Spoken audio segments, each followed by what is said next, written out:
says that they don't need a church or sacraments, but only, quote, me and Jesus, unquote.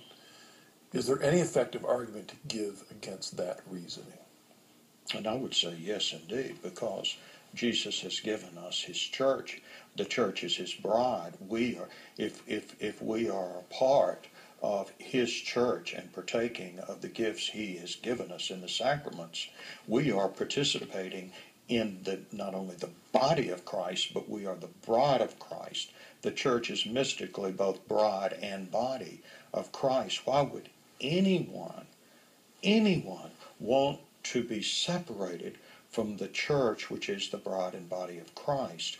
Also, why would anyone want to deprive oneself of the sacraments, of the nourishing, the strengthening of the sacraments, all of the sacraments?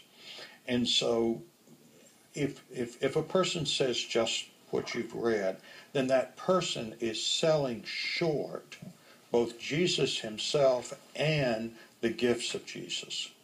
Jesus wants us to have life to the full, and to have life to the full is to be in his church, in his body, and to be nourished by his graces. Yeah. If you think you're simplifying it by limiting it just me and Jesus, nothing else counts. It's just me and Jesus. If you think you're simplifying it, well, then take a step further. Now, wait a second. Well, who's Jesus? Right? I mean, exactly. How are you going to explain Jesus? You need something beyond that. That's yourself. If you don't, then who's Jesus?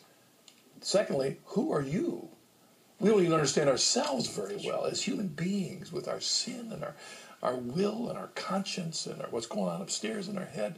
I mean, so if it's just you and Jesus, you're in trouble. Yes. To understand either place. You need so true. The church that Christ gave us to understand both him as well as ourselves.